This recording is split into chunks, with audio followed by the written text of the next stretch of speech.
NFL career. Dolphins up 7-0. Third quarter, Broncos now leading 13-10. Melvin Gordon finds a hole. He's gone. His second TD of the game. Broncos lead 20-10. Fourth quarter, 3rd and 21 for Miami. Tua, Bradley Chubb just wrecks him.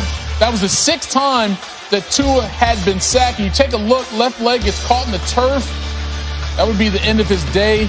Ryan Fitzpatrick would take over. Tua went 11 for 20 before leaving the game, and Dolphins trailing here. Fitzpatrick to Devontae Parker, 21 yards to convert the 3rd and 11. Dolphins now deep in Broncos territory. Fitzpatrick looking for Justin Simmons. No Fitzmagic. Couldn't do it. Justin Simmons there with the interceptions. Dolphins come back late to win it 20-13. Here's Brian Flores on the status of Tua. No, Tua wasn't injured. We just felt like it was the best move at that point in the game. We had to get in a 2-minute mode, and we just felt like he gave us the best chance to win the game, which we had an opportunity at the end. My thoughts were whatever was going to be best for the team. We couldn't. Well, when I was in, we couldn't really get things going. And, Coach felt like his decision to put Fitz in to try to give us a spark. So when I heard that, it's really what's best for the team. And, if we were to win with Fitz in there, the locker room would be a lot different. Everyone would be a lot happier. But it just sucks to lose. All right, so with that 5-game win streak snapped, the Dolphins fall to 6-4. A game behind the Bills there in the AFC East going into Week 12. Patriots, Jets, they don't really matter. It's a 2-team race right now. Tim Hasselbeck back in. What did you make of Brian Flores' decision to take Tua out? Not because of the injury, just because he thought his team needed a spark. Yeah, well, it was surprising to hear him say that. When it happened, I wasn't exactly sure what the decision was because, as we saw in the highlight, Tua did get kind of rolled up on funny and been sacked a bunch in that game. They're down 10. And so I think there was an element that they clearly weren't playing well offensively. And so I thought that there was maybe a shot of, look, we can't protect him. It wasn't like they were blitzing their protections. They just had a hard time winning the battle up front. And so because of that, he was getting hit. He was getting sacked. He comes down funny. And I thought in a 10-point game, he just maybe thought, look, we're going to take him out. Then as that game, kind of changed and Fitz did, give them a bit of a spark and they caused a turnover, in their, inside their own 10-yard line, I thought, look, maybe they're going to put Fitz back out there because they think it gives them their best chance to win. And it sounds like from Brian Flores, from Tua, that was the plan. So, look, I don't think it's a great move to do that often. I do feel like in this situation, in this football game, it was probably warranted. But if you're trying to develop a young quarterback, every time that guy is struggling and you're down 10, you can't be in a situation where you yank him out of the football game. You can't. Now, it almost worked against the Broncos today, but I don't think that is the right plan to develop a quarterback going forward. And so, I would be really cautious about doing it if that was the plan in those situations in the future. And Flores did say after the game that Tua will be the starter for the Dolphins next game. So that's at least an indication that they still believe in him, but in this game trying to try a little something different. But let's go to the other side here, Rob. Yep. And that Broncos offense, especially the running game, what impressed you most about that today? They ran 166 yards with 2 running backs. Lindsey was out there, Gordon was out there just running all over the football field. So when you have the ability to run the football, it takes the soul away from the defense. And the last few weeks, the Dolphins have capitalized on turnovers. Even in this game, interception sets up a score. Last week, interception sets up a score. So their ability to run the football, it sets the tone of the game. You create that time of possession to where you control the narrative. And when you're able to run the football like they had in this football game with success, it takes a little bit of your soul out of you as a defender. I've been there. I know how it feels. It's not a great feeling.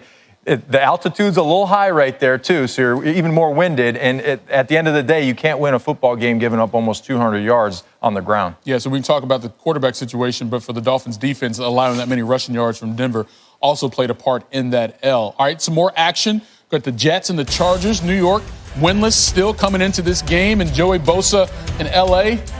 Looking to keep it that way. Push-up before the game, really, Rob? That's what we're doing, reflecting on them like that? For the pool push-up. Yeah, right? All right, Justin Herbert. Tim, as you've gotten to see more and more film on him, what's impressing you about this young guy? Well, I think his command of a more complex offense than he ran in college, and clearly the physical tools are all there for Herbert. Had a touchdown pass to Mike Williams, then finds Keenan Allen here on 3rd and goal. And just like that, the Chargers out to a big lead, 31-13. Now, here come the Jets.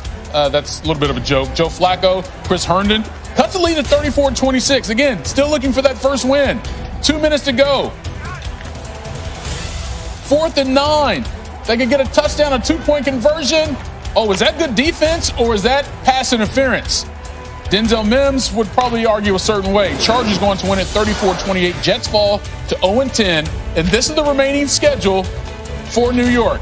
Dolphins, Raiders at home, back-to-back road games in Seattle and L.A., and then Browns, Patriots. Tim, I'm going to start with you. Do you see a W on this schedule for the Jets?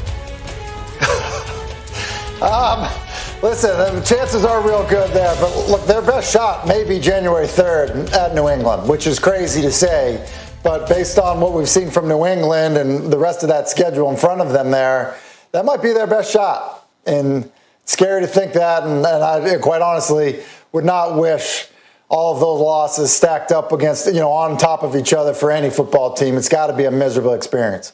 All right, Rob, put you on the spot. I can tell you firsthand, I was on a 07 Miami Dolphins team. They were 1-15. Yeah, I was on that team. Right. And I can tell you, when you win that one game, it's like winning the Super Bowl because you do not want to go 0-16. The Jets do not want to go 0-16. So I pray for them that they can get a win at some point moving forward. Maybe the Browns, I don't know. I mean, look. When you're playing on Sunday, you want to win the football game, and you do not want to be on a list. It's a very short list of guys that haven't won a game in a season. You don't want to be on it, trust me. It would be interesting if it did come down to the season finale against the Patriots. Maybe the marquee game, at least the way it finished for sure, the early afternoon games, the Titans taking on the Ravens. A little before the game, Malcolm Butler chirping at the other sideline. Of course, his first meeting since that divisional playoff game last year when the Titans upset the Ravens, and Mike Vrabel, was he dismissive to Harbaugh there? All right, let's see how that plays out. Here comes Ryan Tannehill to Jonnu Smith. Just like that, Titans take a 7-0 lead. 3rd quarter here, Rob, Lamar Jackson opening up the deep ball. Letting it fly. Little flick of the wrist, and it just goes 31 yards, that's all. Andrews. Mark Andrews picks it up, and then, okay, Lamar. Not caring about Malcolm's personal space. 4th quarter, Titans down 21-16. Tannehill to A.J. Brown, and Tim, he would not be denied. Wow. I mean, it's an amazing run. I mean, he's had an outstanding rookie season. This year's been good as well, but that was about as impressive as any play he's made. We go to overtime after a field goal by the Ravens, and Derrick Henry's like, let's just go home. 29-yard touchdown. He ran for 133 yards. Titans win at 30-24. But again, drama afterwards. Vrabel wanted a handshake. Harbaugh's like, nah, man, we good. Wow. Okay, I don't know where to start, at the beginning or the end. But let's start at the end. Okay, let's start at the end. Okay. With Derrick Henry, Rob. Yep. Look, he's been a workhorse for that squad for a couple years now. We saw what he did in the playoffs to get him past the Ravens. But to give the ball to him in overtime, that's got to be a nice feeling. This felt like an old school battle, right? Just all about hard nose, hit them in the mouth type football. And when you run the ball 28 times for 133 yards and your receivers are not going down, they're running through tackles, scoring touchdowns, that at the end of the day is a tone setter. And the Tennessee Titans at this point right now, they set the tone. Before the game, they were setting the tone. They were calling them out. You saw them on the logo. Right. You saw the head coaches getting after it. You saw it after the game. So, look, Tennessee Titans right now, they're winning that battle. Last year in the playoffs, over 200 yards from Derrick